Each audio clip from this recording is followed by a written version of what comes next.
Sometimes, a political leader's boldest decisions happen long after the fanfare of election night.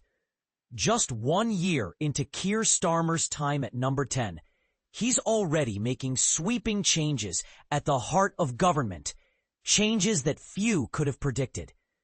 But here's where it gets controversial. Many of the new figures steering the ship are barely known, even within the Westminster bubble. So why all this upheaval, and why now? The timing is significant. As Parliament reconvenes, Starmer has unveiled a major overhaul of his Downing Street team, not just shuffling the deck, but fundamentally redrawing the lines of power and responsibility. Let's start with what makes this shakeup so remarkable: organizational creativity. Before Starmer appointed Darren Jones as Chief Secretary to the Prime Minister, this position simply didn't exist. Why invent it?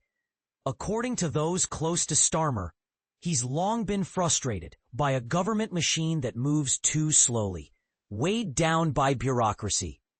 By planting a member of Parliament right at the center of Downing Street operations, he's aiming to ensure decisions get made and implemented far more swiftly. This move isn't entirely without precedent. Think back to Boris Johnson's late-stage tap of Steve Barclay as Chief of Staff. But it's certainly rare. But this isn't just about innovation. Starmer is also seeking to bring order to chaos, a more conventional, streamlined structure. Until now, 2 individuals claimed the title of Director of Communications, and 4 different people could lay claim to leading policy. Now, those roles have been whittled down to 1 apiece. Imagine, one insider joked, a football team brimming with midfield stars who never learned to play together. That was number 10 until today. Let's not gloss over what may be the most contentious element: ruthlessness. Starmer has shown a willingness to demote or sideline even those who stood by him through his rise. And this is the part most people miss. Some of those shuffled aside were handpicked by Starmer only months ago. Is this impressive decisiveness, or just cleaning up his own missteps? Labor critics are already debating whether this shakeup signals strength or exposes uncertainty at the top.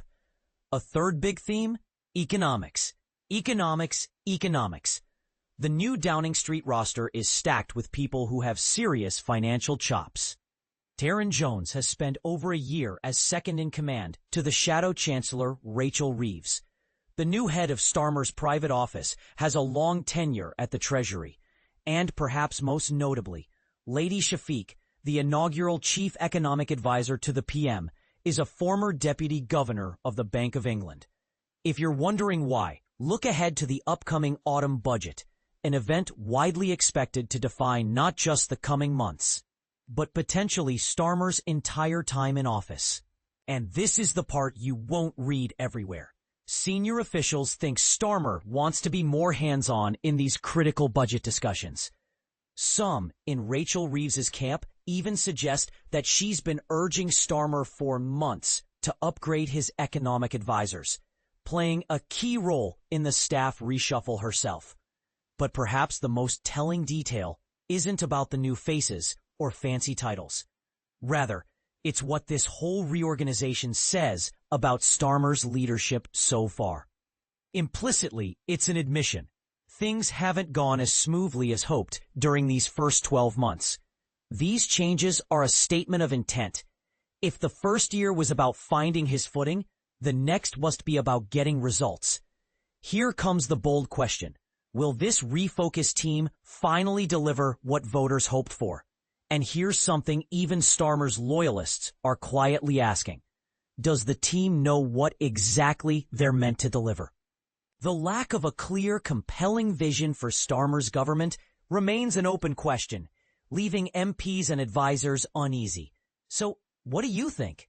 Are these moves a sign of mature, adaptive leadership, or do they suggest Starmer's still searching for his footing? Should a leader be praised for ruthless course corrections, or held to account for needing them in the first place? We'd love to hear where you stand. Share your take in the comments below and join the debate.